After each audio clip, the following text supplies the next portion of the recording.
Nikora katoa, nā mai haere mai ki te hinga waka, ki tatu katoa ture. Chief Justice, Your Honours, ladies and gentlemen, welcome. Oh no, I knew she was going to get interrupted already by the Chief Justice. Why is there no sound? Oh.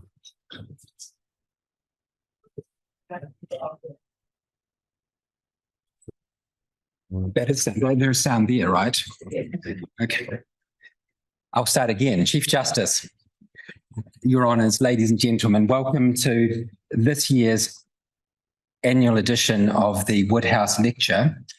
Before I begin properly, I just need to tell you why I'm here, rather than our Dean, and why our Dean is sitting over there. She is suffering from some illness, a throat infection of some description, and can't really talk. So I'm being entrusted to talk on her behalf. Just so you know, one of our other associate deans is currently prone in bed with a deeply strained back. So it's been a tough year at our university, as some of you know, and we're sort of suffering a bit of the walking wounded at the moment. Before I introduce Richard, I just want to say something about this occasion and something about Sir Owen. Before I do that, I just want to acknowledge that many of us are here because of the public person that Sir Owen was, but there are also people here, and I just recognise particularly his daughter, Margie, in the front row, for whom Sir Owen was not a public person, but was their private person. And I remarked last year at the lecture, and I remark again, how struck I always was at his funeral, not by his public achievements, but by his private achievements and the love which his family held him in. So I just acknowledge that. I also acknowledged some of his friends who are here, who worked very deeply and closely with him on ACC or at the Law Commission. And I acknowledge all of you. Sir Owen, for those of you who did not know him or have only known him in legend, was a kind of legendary figure in New Zealand law. Last year I called him a kind of Moses figure. No one disagrees with Sir Owen's scheme. We just reinterpret what he might have meant by what he did. But Sir Owen was not only a law reformer, he was a judge, he was a lawyer, he was also, quite literally, a war hero. He was a family man. He was a thinker, although I think he, as Richard might tell you, disclaimed any great philosophical insights. His work raises the sorts of questions which Richard is going to address tonight, not just about accident compensation. I don't think Richard's going to talk very much about accident compensation, what it means to deal with problems properly in a holistic way. And that's what we celebrate tonight, all of those marvellous achievements of someone I was lucky enough to meet a couple of times, and I know Richard was able to meet many more times.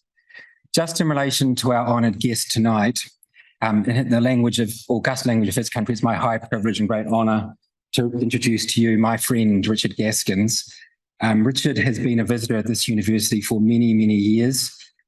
One of the characteristics of his scholarship that some of us saw in a fantastic seminar yesterday at the law school in relation to the work of the criminal court in The Hague is that Richard believes in deep work. He comes undercover in people's countries and he tries to find out what actually works and what people actually mean in those countries by what they are actually saying, something which is a great virtue. We often have visitors who come very quickly. My favourite person was always the man who concluded that accident compensation was a failure because the deterrence effect was proved, the lack of deterrence effect was proved by the fact we played football without pads. But Richard is not of that ilk. Richard has spent a great deal of time studying the system, but more importantly, from our university perspective, I just want to honour him from our faculty perspective. Richard has been a constant lodestar for some of us. He has been, and I'll say this a bit more in the thanks afterwards, a mentor to me. He's helped me think about some of these problems. He's helped my students through me understand some of these problems. And also, as my wife Helen will attest, he and his wife Elizabeth are very close personal friends of ours, and we're very grateful that he's come for all of those reasons. But I will stop with one last acknowledgement. This lecture is made possible by the generosity of the Woodhouse family, and we just want to acknowledge that Richard's presence in this series is made possible by their generosity, and we thank them for that. But without any further ado, I acknowledge Richard Gaskins, my friend and my colleague, to give this year's Woodhouse lecture.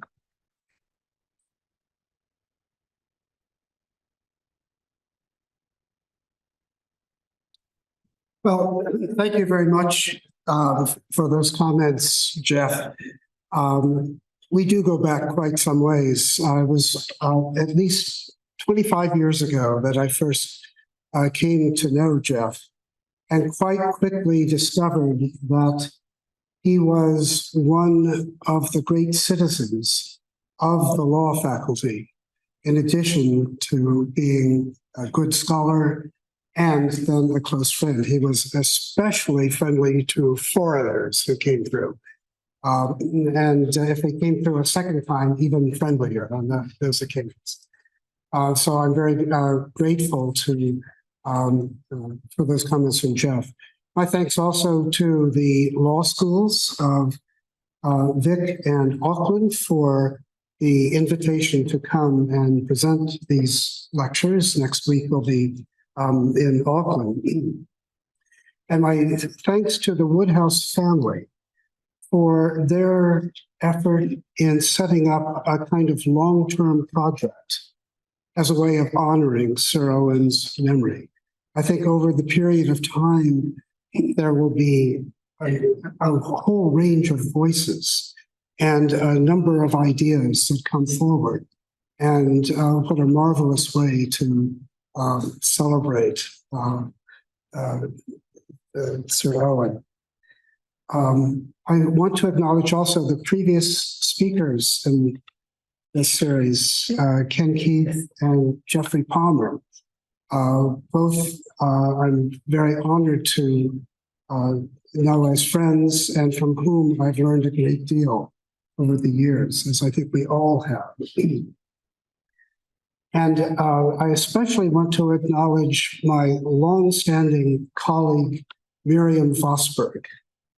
It was back in 1975 that Miriam and others invited me to participate in a research project on accident compensation in New Zealand in comparison to policies in the United States. It was my first job. It was my first year out of law school and the opportunity of a lifetime. So I want to acknowledge Miriam and thank you for that. So I'm going to try to, can you hear me all right with this microphone? Okay.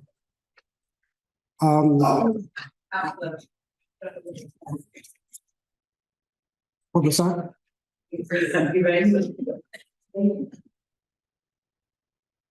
Raise the volume? No. I don't, is that any better to, okay. So we will, we're going to try to see about moving slides along.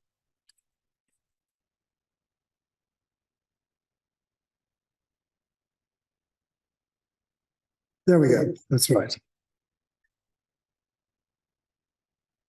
So this is where the heresies come along and the heretics figure in. It was more than a half century after publication of the Woodhouse Report. It is worth remembering just how truly radical it was back then and is still now. Behind a facade of sober prose, the report reveals wider ambitions beyond the celebrated reform of accident compensation. Outflanking its formal terms of reference, the report takes direct aim at some fundamental social problems. Personal injury compensation was one example. My task here is to identify these fundamental ideas, so richly imagined in the report, but now lost in the fog of history. To be sure, these themes may have been camouflaged by the report's calm, common sense tone. But once we find these heretical principles, we can measure their radicalism in comparison to other big ideas circulating at the same time.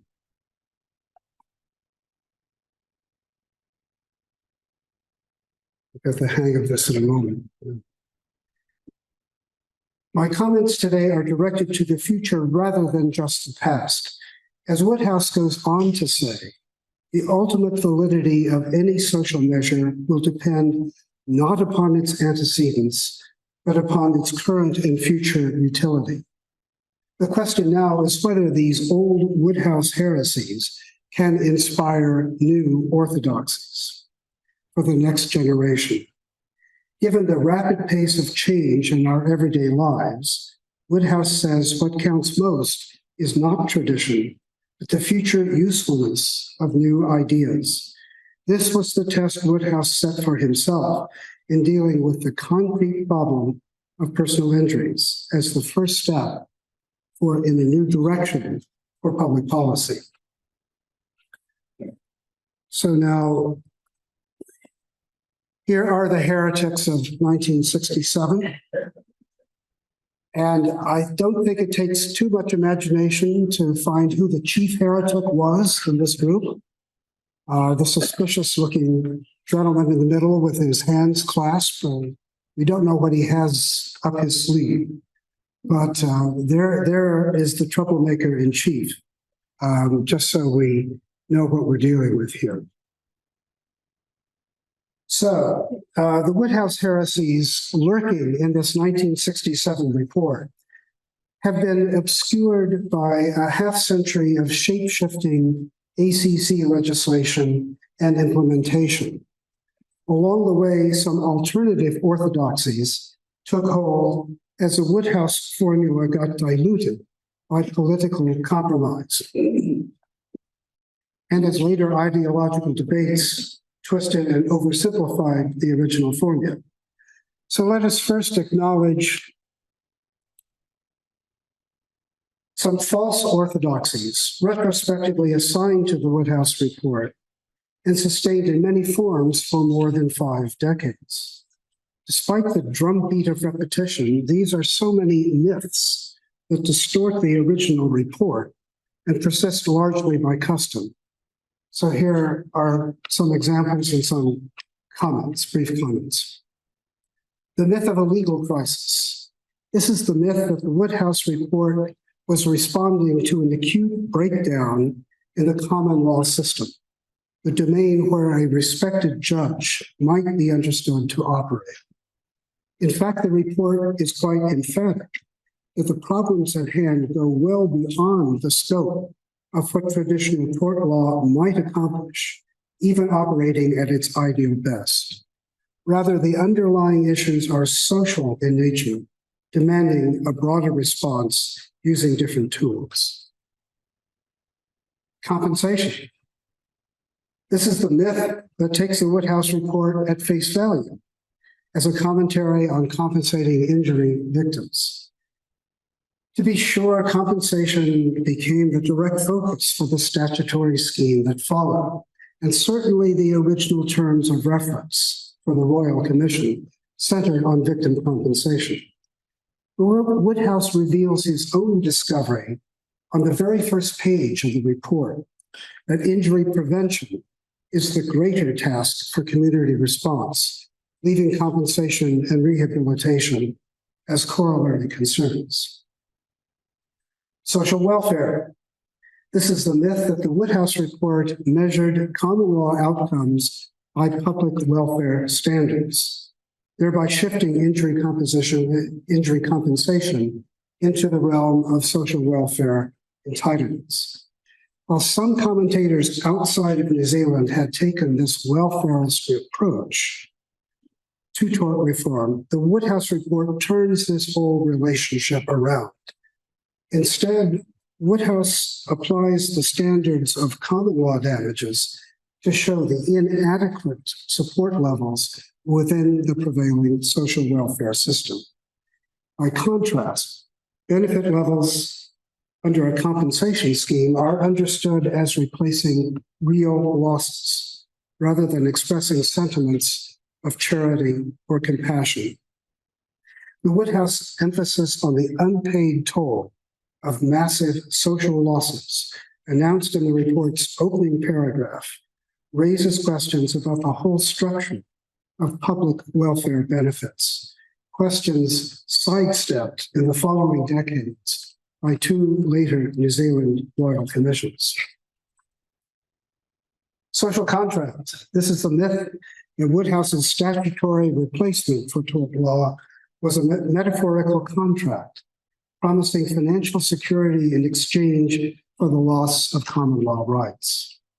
The image of a binding contract or bargain does enter into the early legislative debates about the ACC scheme, but it was not part of the original Woodhouse vision. Over the years, this image of the social contract has been used defensively as a backstop against erosion of ACC benefits under threat by welfare cost cutters. As useful as this may be, it was not part of the Woodhouse legacy. Litigation. This is the myth that fearless litigators will rescue the ACC scheme from heartless bureaucrats and cost-cutting legislators. Numerous battles have been won along these lines. And I'm looking at John Miller at the moment. Pushing back against harsh ACC administrative policies. But whatever fleeting truth might attach to this idea in recent practice, it requires us to ignore the main thrust of the Woodhouse Report and to risk substituting the disease for the cure. And finally, market efficiency. This is the myth that Woodhouse's emphasis on administrative efficiency accepts the emerging neoliberal mantra of efficiency in state services, opening up a more market approach. Over the years, this myth succeeded in briefly transforming the ACC statute into a shell for private insurance markets, while drawing safety regulation and injury prevention into the orbit of market demand. But today, the Woodhouse Report remains one of the strongest counter-arguments to this dead-end philosophy.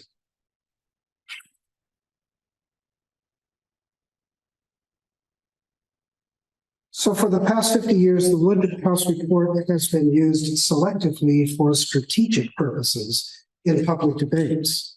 Although the report never lost its legendary status, it was unrecognizable in its profound neglect. Indeed, it was increasingly difficult even to get one's hands on a physical copy of the report until Susan St. John and her Auckland colleagues made it available electronically in 2007. But taking the Woodhouse Report in hand, there is more here than a critique of the 1960s personal injury tort system. The most obvious clue is Woodhouse's insistence that he is dealing with not a legal problem, but a social problem. This key insight seemed to rise organically within the logic of the report, based simply on practical reflections on problems of his day, as Woodhouse himself was fond of saying, modestly. But these wider social concerns for Woodhouse match up closely with two emerging trends from the 1960s, a reborn environmental movement and key advances in public health. For answers to the central challenges of our own decade, controlling climate change and managing mass pandemics, the Woodhouse Report connects to these existential debates if we dig deep enough into the underlying themes. So I'm drawing this relationship for our talk today. Before these 1960s heresies can be rehabilitated, they must free themselves from the 50 years of neoliberal counterpoint. Yet another reason for studying the 1967 Woodhouse document is its clear rejection of economic and political arguments that were sweeping into fashion at exactly the same time, with the rise of neoliberalism. In historical terms, Woodhouse stands on the other side of the long half century when neoliberal concepts have occupied the commanding heights of public affairs, even if today those trends appear to be on the wane, which I will comment on in a moment. So let us start then with two paraphrases from the report. Here are the two Woodhouse heresies that I'm going to inflict on you in today's talk. The toll of personal injury is a concrete sum randomly imposed on social actors and embedded in modern networks of industrial organization. These social costs fall outside the mechanisms of market exchange.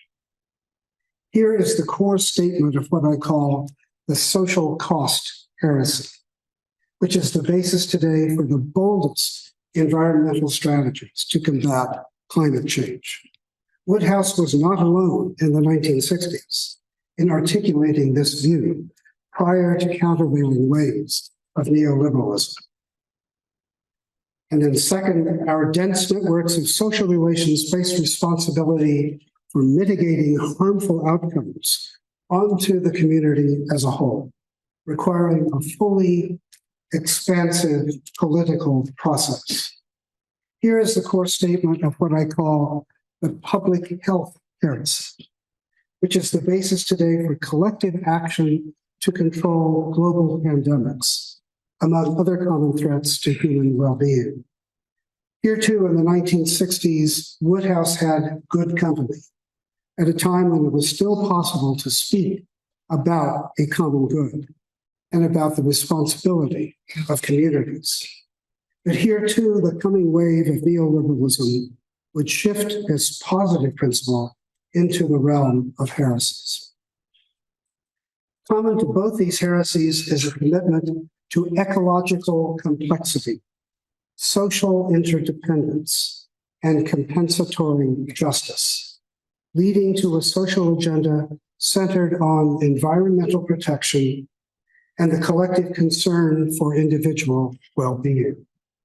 Over time, in the face of neoliberal opposition, these broad commitments encountered strong resistance and were watered down through translation into market-based terms.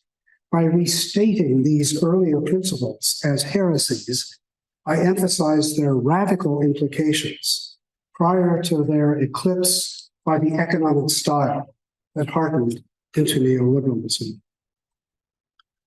So we'll look more carefully at the social cost heresy. The notion that the world is filled with unpaid social costs was developed during the 1930s in works of the leading American institutional economist, John Maurice Clark. An important application of this thesis comes from the German-American institutionalist figure, K. William Kapp, who is now recognized as one of the first economists to specialize in environmental issues. His main research was carried out in South Asia during the 1950s and published during the 1960s. Kapp applied the term social costs to collective harms of post-war industrial society, even in then emerging economies. These harms included air and resource pollution, personal injury, changing disease patterns, and other unintended consequences, all of which occurred outside the scope of market transactions. Kapp described, and I'll give you a quote from him. I'm sure you can see it because it's in gigantic letters up there. Kapp described in his research an economy of unpaid costs, unpaid as far as a substantial portion of the actual cost of production remain unaccounted for in entrepreneurial outlays. Instead, they are shifted to and ultimately borne by third persons or by the community as a whole. Some resonances here with what we read in the Woodhouse Report. Kapp brought ecological concepts to his economic studies, noting the complex causal interrelations of the natural and biological environments. And he insisted on placing human society at the center of that complexity. So there is Kapp again. When we use the words environment and ecology, we interpret them in a sense sufficiently broad to include human beings, human behavior, and hence society. This wider sense of ecological complexity finds its way into the Woodhouse Report in passages asserting the collective nature of risk, the random incidence of personal injuries, and the collective harms that fall outside the scope of market transactions. This inescapable complexity makes untenable the reigning doctrine of fault in private law. Instead, we have the memorable paragraph from the report. People today have begun to recognize that the accidents befalling large numbers of fellow citizens are not due so much to human error. It's a complicated and uneasy environment which everybody tolerates for its apparent advantages. The risks are the risks of social progress. And if there are instinctive feelings of work today in this general area concerned with the greater or lesser faults of individuals, but with a wider responsibility of the whole community. Resonances here that are quite close. Woodhouse's use of the word responsibility is pivotal. It comes from a notion of causal responsibility, and it carries the additional meaning of moral responsibility, rooted in social complexity. Woodhouse previewed this critical connection in the opening section of the report, making the link between an environment of unpaid social costs and the ethical response later defined as community responsibility. And so here from the very first section of the Woodhouse Report is what resonates with the heresy that I'm talking about. Toll of personal injury, one of the disastrous incidents of social progress, statistically inevitable victims entitled to receive a coordinated response from the nation as a whole. The argument that personal injury costs are unpaid social costs was central to the 1967 report, that largely abandoned in the initial legislation and in the full sequence of ACC amendments up to our own day. In particular, Woodhouse cited the diffuse nature of social risk to reject the fashionable idea of experience rating, where organizations and professions would be levied according to their distinct contributions to the injury problem. The Woodhouse heresy would deny this market-inspired solution to funding, based on his ecological premise that personal injury costs are social costs and that all production is deeply interrelated. The report sees personal injuries as woven into the larger fabric of social production, to be understood as byproducts in the web of modern industrial relations. By treating both cause and effect as collective in nature, Woodhouse expands the debate over injury compensation to include injury prevention and rehabilitation. Over time, the collective mitigation of such problems shifts the primary focus to prevention, as Woodhouse announces in section 2 of the report.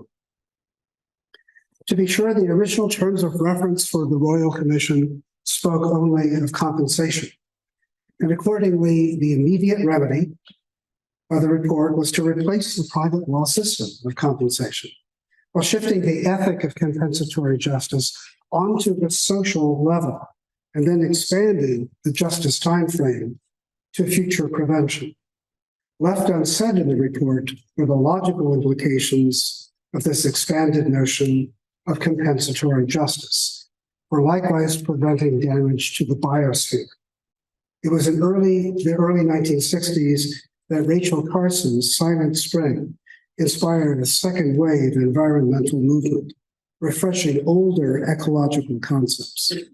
Today, if we think about controlling climate change, that priority of prevention is entirely self-evident, although rehabilitation and compensation, applied both to people and to the natural environment, remain within the scope of remedial justice. In the context of the 2020s, this Woodhouse heresy would push to reverse the catastrophic forces of climate change while mitigating social costs at their most fundamental level. Moving on to the public health heresy. It may seem odd to characterize public health as a heresy. Prior to the 1967 Woodhouse Report, of course, there was an established discipline of public health, represented in state ministries, at times mobilized in the face of mass epidemics. But in the period 1945 to 1965, there came a so-called second epidemiological revolution, which put greater emphasis on social and environmental factors in the distribution of disease and trauma. More specifically, by the 1960s, some American and British public health experts began modeling personal injury causation, shifting attention from legal compensation to collective methods for preventing future injuries. One such expert was the American William Haddon Jr., writing at the exact same time as Woodhouse. Approaches to the phenomenon of trauma are rapidly becoming more rational and scientific. The traditional wisdom perpetuates the terms of luck, chance, accident, and other extra-rational notions. What is the essence of this change? Part of an increasing awareness of the relationships between man and his environment, human ecology. It's a shift from a kind of old-style descriptive thinking to a new form of etiologic thinking. Contemporary with the Woodhouse Report, this passage expresses the public health corollary of the key Woodhouse passage that I cited above, which I will just mention here again. People today have come to recognize accidents regularly befalling large numbers, not so much due to human error as to the complicated and uneasy environment. Very much the message that came from Haddon. In the new public health analysis of the 1960s, researchers contemplated a wide set of causal vectors, all of them potentially relevant to mitigating the toll of personal injuries, reaching well beyond the old legal folklore of fault. And one book from 2004, looking back at the time, talks about the process of causal inference, runs the danger of adopting a narrow individualistic focus. And that's what Woodhouse himself recognized as well. Public health hopes to find specific remedies for complex causation on the presumption that disease and disorder demand collective intervention, wisely scripted. The variables at hand derive from the web-like structure of environmental events. And the clearest portrayal of this mitigation toolbox is a 1968 diagram from William Haddon, separating out the actors, vectors, time dimensions involved in motor accidents, and setting them out in a kind of grid where one could go checking different time phases and aspects, causal aspects of a complex phenomenon, and look for methods of control and prevention. So this is the famous Haddon matrix. It uses familiar public health categories of host, agent, and environment, familiar in the mitigation of infectious diseases. Applying global health, well, let me just skip over this one and move on then to skip over that quote, looking a little bit at time. See how these discoveries in the Woodhouse Report became heresies and the fate that they happened. So building on these ideas, Woodhouse found the key principles to support his new accident compensation scheme. And he kept his larger framework in the background, putting the main focus on his legislative program. And the later implementation of ACC paid closer attention to the underlying premises, New Zealand might have considered tackling related problems of uncompensated social and environmental costs.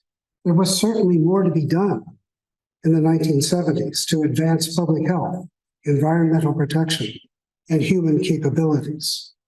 Woodhouse invited New Zealand to take an initial step in this direction, abolishing the private law approach to personal injury while leaving an open path to still bolder applications of environmental and public health principles. But this is not what happened in the 1970s. For all its depth of vision, the Woodhouse formula was hobbled from the very start by the rise of a powerful neoliberal alternative. We can speculate about how that change happened and why it happened. From a vantage point 50 years later, it is important not to underestimate the strength and breadth of neoliberalism, nor to dismiss it as just some far-right ideological fashion. By the mid-1960s, the ground was already shifting towards such ways of thinking, reaching across the entire political spectrum.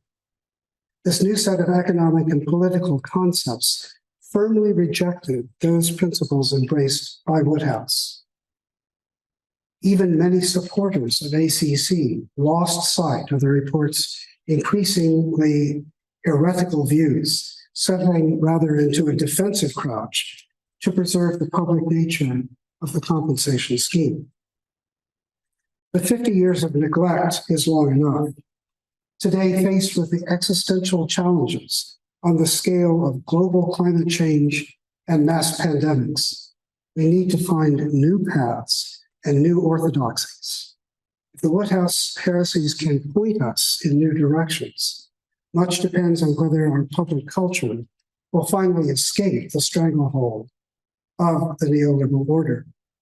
One recent history maintains that this movement has mostly run its course, rising and falling during the period 1970 to 2020. Symptoms of decline were the 2008 global financial crisis and the political turns marked by Brexit in the UK and Trumpism in the US. We might now add to this list the health challenges left behind from the COVID pandemic. Of course, no one knows what comes next, and it is a serious mistake to assume that public policy would now return to where it left off with heretics like Woodhouse and Cap and Hatton. Assuming that neoliberalism, though, is finally moving off stage, it vacates a political space that has yet to be defined. Its departure opens the way for a plague of social pathologies: populist anger, anxiety about immigration and racial difference, authoritarian and nationalistic political slogans, along with skepticism about the very notion of a common good. The struggle within this political space will determine which of today's views will become the next orthodoxies. Now, whether it is premature to mark the end of neoliberalism, its arrival coincided almost precisely with the publication of the Woodhouse Report. It was a shift in styles of thinking that cut across the political spectrum from right to left. It was unmistakable signs of this trend in the 1960s with the widespread embrace of cost-benefit analysis as the touchstone of public policy.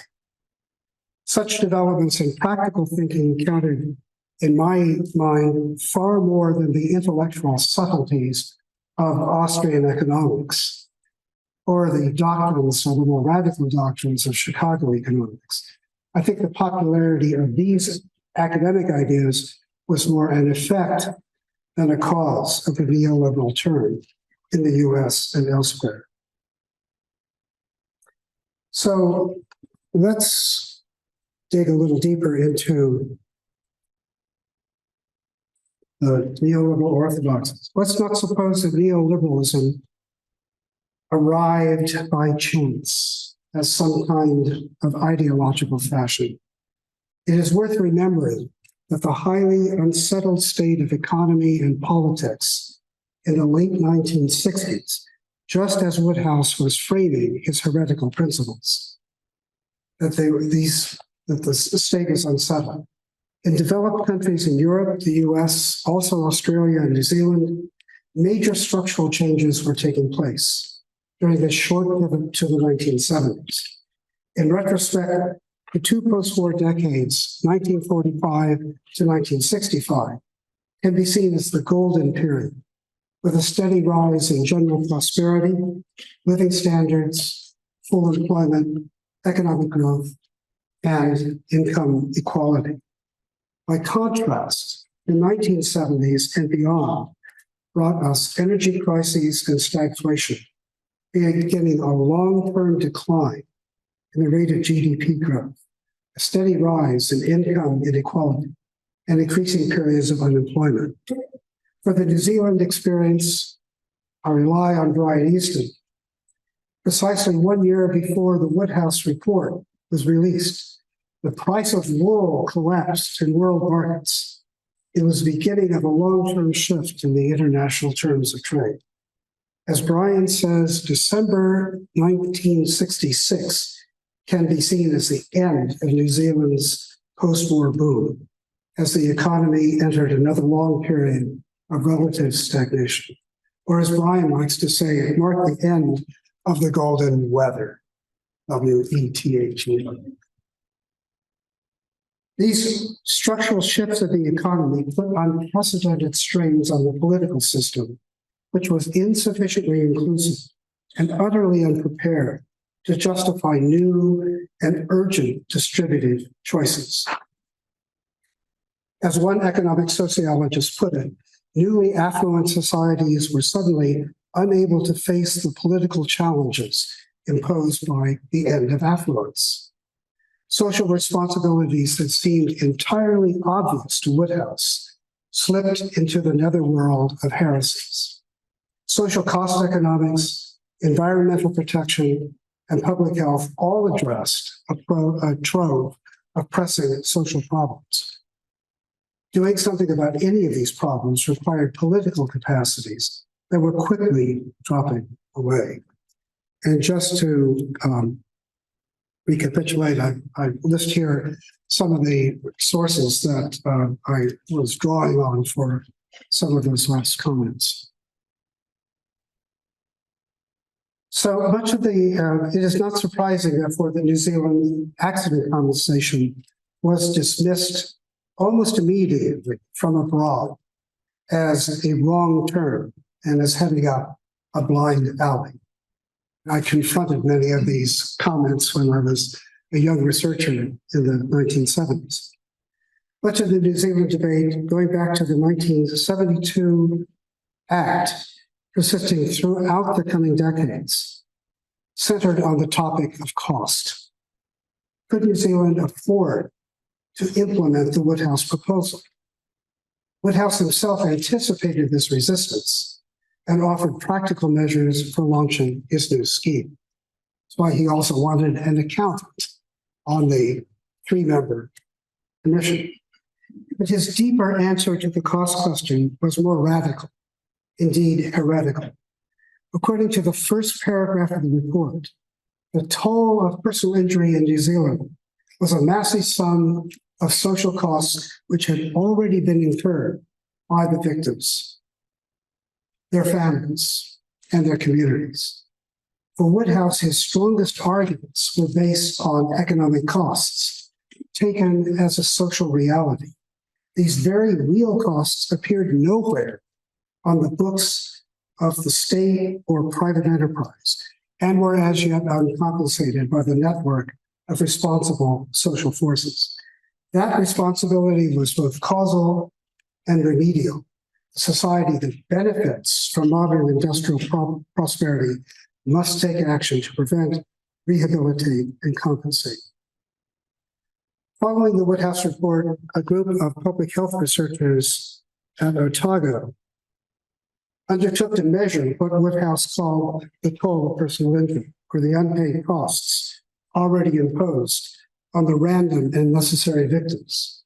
Their estimates for 2005 ran to between 6 and 7 billion New Zealand dollars in annual costs.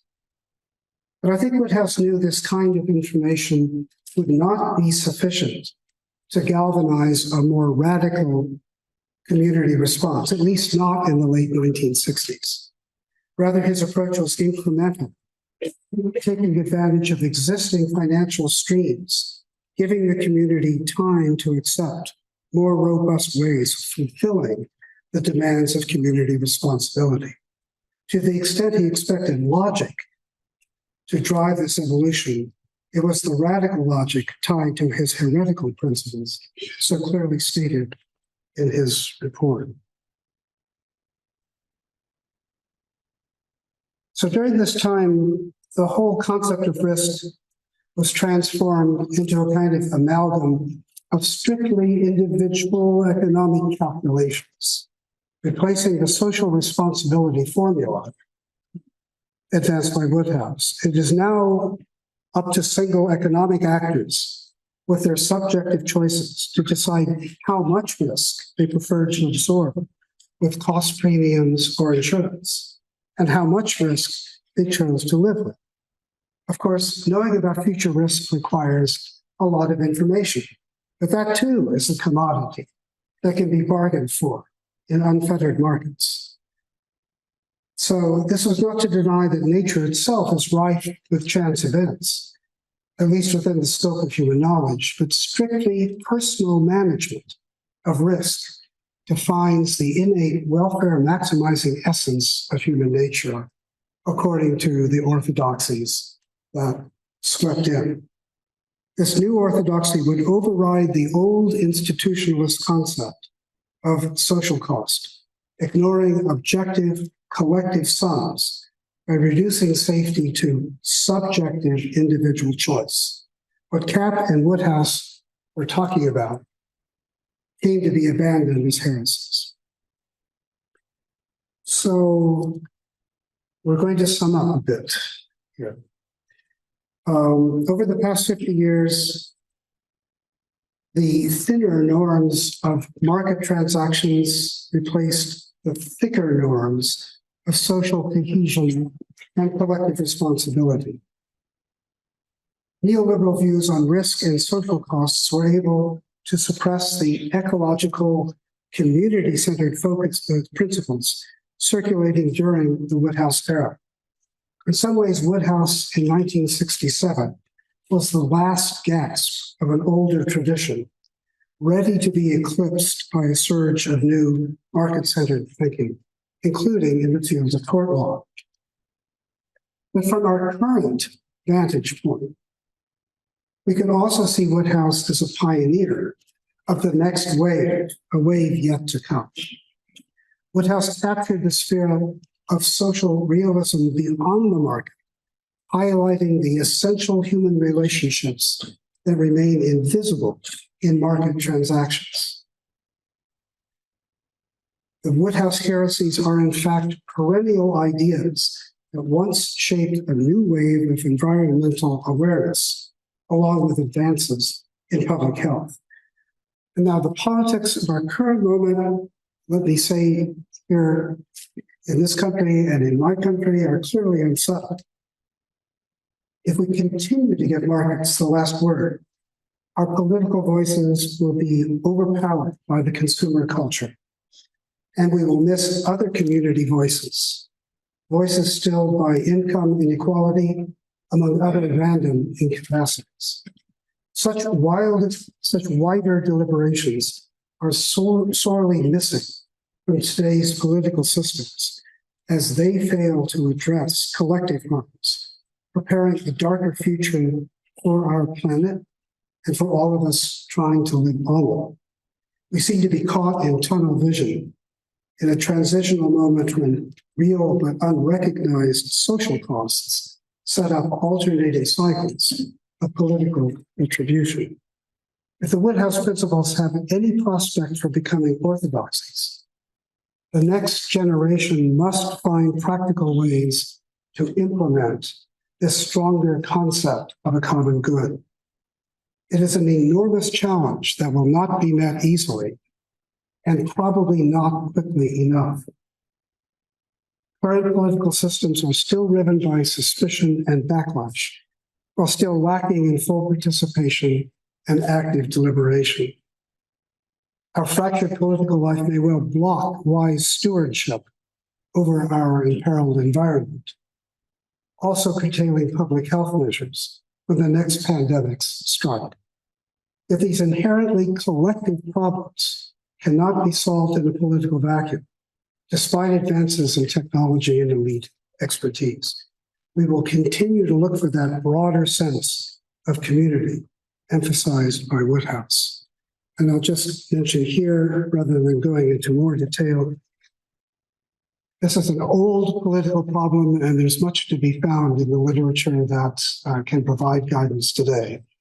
By my reckoning, the best account is the oldest, the 1927 book by the great American philosopher John Dewey, The Public and Its Problems. But there are also works that bring Dewey's ideas into the contemporary view, the American Michael Sandel, the New Zealander Max Rushbrook, and new work focusing on translating Dewey's dilemmas of the public and its problems onto the global stage. Because while it is an old problem, the responsible community today must be truly global as the problems of climate change and pandemic control reach across the planet. The public community in the future will have to stretch beyond national governments. It is to meet its full responsibilities. So here we are coming to a conclusion. So it's time for me to set aside the history and look to the future. Having studied these old Woodhouse heresies, we can now regard them instead as future visions, indeed quite bold visions, ready to meet the policy challenges of our present time. Recall that my remarks today are an inaugural lecture, offered with the hope that future presenters might find ways to apply this strong Woodhouse vision, the legacy of Sir Owen's profound public service. There will be many new case studies, many new proposals, new schemes, new points of view, new ways to capture the spirit of community responsibility for our time. The core Woodhouse vision is more salient today than at any time since the 1967 report. In the whole climate change debate, the stark realities of unpaid social costs are utterly plain for everyone to see. It has taken decades of careful scientific work, plus steady refinement of ecological terms, all now pointing to the present danger of massive costs shifted to third parties and to society as a whole, lying outside the reach of market transactions. These web-like connections of environment and society call for complex analysis and collective responses. The same point Woodhouse was making in his case study of personal injury compensation. Remedies cannot be limited by what we think we might afford right now, or by what we are individually willing to pay out through taxes on carbon or methane or whatever. Massive social costs are already being incurred, spreading randomly but inevitably across a wide swath of humanity and the biosphere. Adequate remedies must soon be organized as compensation, rehabilitation, and prevention, with prevention as the central pillar. And in doing so, we will need to confront a wide range of national and international initiatives, including strategic investments by states in alternative energy sources while mitigating the long-tail effects of fossil fuels. This triad of remedies leads naturally to the parallel vision of public health. During the recent global pandemic, it became woefully clear that most nations had not prepared adequately for the magnitude of the threat. Future preparation will require more breakthroughs in vaccine technology, in addition to public investments to upgrade building codes to ensure better safety in the workplace and in public schools. Alongside future prevention, a responsible public must be better prepared to control disease outbreaks and ensure equitable treatment to victims, their families, and communities. As a public health footnote, it is worth recalling Woodhouse's personal leadership on the topic of water fluoridation, which he championed some 10 years before the accident compensation report.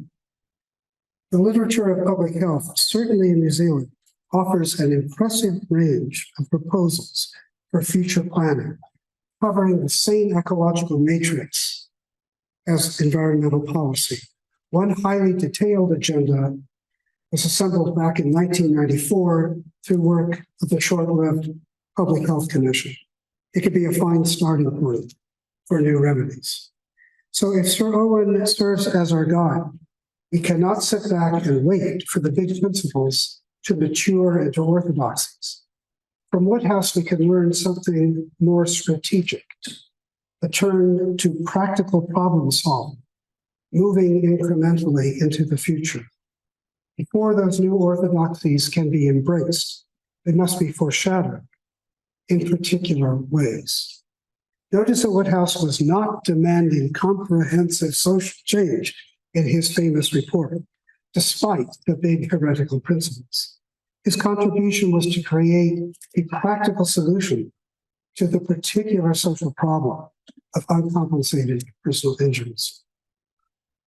His creative solution to a well-defined problem occupied the foreground. And in fact, this is how the report was widely received both then and now. Yet there were larger principles involved. Those Woodhouse heresies, powerfully articulated throughout the report. But the practical proposal was meant to stand on its own, a compelling alternative to a well-documented failure, the prevailing tort system. Against a backdrop of radical principles, Sir Owen offered a large dose of common sense, memorably expressed in accessible prose. The Woodhouses of the future will want to plan carefully for new public initiatives, just as carefully as Woodhouse planned his famous report. In addition to finding practical solutions, that plan must articulate aspirational goals for strengthening community responsibility. There are no magic formulas in the old Woodhouse report, no automatic templates that can guarantee future progress in the face of today's overwhelming problems. What endures from that 1967 report is a calm and reasonable voice prepared to let creative planning override the defects of past practice. Woodhouse surely knew that he faced formidable odds with his new compensation program. He became aware as time went by that other common law countries chose not to follow his path, and that compromises in the working New Zealand scheme would lead to new anomalies. His confidence in the scheme was based firmly on the strength of his underlying principles. His hope for the future was expressed with typical modesty, going back to the point that it is worth remembering that the apparent heresies of one generation become the orthodoxies of the next. And so for us, it is worth remembering how much Sir Owen accomplished and to summon our own creativity and common sense to continue down this well-blazed path. And with that, let me extend my thanks once again to the sponsors of the event, and thanks for this very, very honored opportunity to come and speak in memory of Sir Owen Woodhouse. Thank you very much. Right. My understanding is there is a reception right on the mezzanine floor. Is that ready now-ish? So Richard took quite a long time. So he's deprived many of you of the chance of making questions, but I just wonder whether there's a couple of quick questions or quick points to make, you will have the opportunity after this to buttonhole Richard for your own personal explanations of the things that bugged you about his talk or the things that impressed you about his talk. I was told that I had to filibuster for a long time. I didn't quite make it. But you are welcome to ask questions if you want. Or to sit back exhausted. Well, perhaps we might move on to the drinks more quickly, but just before we do, I just wanted to say a couple of things to thank Richard. First of all, this talk is, like many things in the last few years, long delayed. I think the original ETA of the talk was at least 2 years ago, Richard. At least, more like 4 years ago. So we're grateful that Richard gave this talk. As I said in introductory remarks, and as many of you know, things are not that easy in our universities.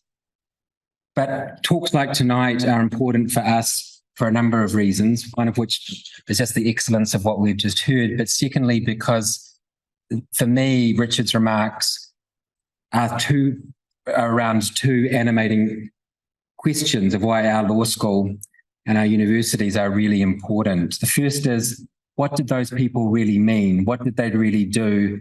And why did they say what they did? And these are not obvious questions. And one of the things that Richard's careful exposition of the Woodhouse Report, putting it as a context, showing the international connections that gave rise to it. So I always tell people, accent conversation is an American idea as it is a New Zealand idea, particularly when I'm saying that in America. They can't believe it's an American idea. But look at our system. But it's really important that we do that process, that scholarly enterprise of finding out what people actually meant, rather than necessarily projecting back on ourselves, on what we have taken from something and saying they must have meant this or they must have done it because of that. And that leads on to the second great academic question, which I think law schools and universities are charged with, which is the what do we do next question. And both those two things are self-reinforcing to me. One of the richnesses of Sir Owen's report, as Richard has talked about, is the writing and is the vision. And if anybody wants to do anything after this talk, expecting this hiatus where we have nothing to worry about in terms of politics for the next couple of weeks, is just to read his report. It is and remains one of the great works of New Zealand literature. I think it's the great work of New Zealand literature. It's an extraordinary piece of work. But what to do next can only be informed if we actually understand what people meant by what they did in the first place. And obviously my age probably means I'm more attuned to the virtues of neoliberalism than Richard might be. But certainly Sir Owen's challenge is a really important one. But we only understand it if we have careful expositions of what that challenge actually was. And one of the frustrations of the last year, regardless of your political perspective, is the lack of attention that was given by anybody to the government's plan in relation to the current government, soon to be former government's social insurance plan, which nobody really seemed to understand.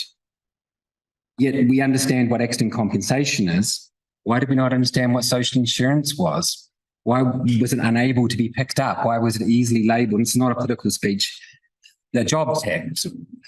But I think Richard gives some of those explanations. We can forget what original visions were unless we do this careful scholarly exposition that Richard has just done, and which law schools and universities are charged with, to go back and to find out what people actually meant, why they meant it, and also to figure out what challenges people like Sir Owen lay for us today, tomorrow, and forever, really, as we go forward, constantly challenged. But I want to thank Richard for coming back after all these years, for fulfilling his obligations to this lecture, and great to see so many people here to listen to such a wonderful talk. So just thank Richard, and then you can have your drink.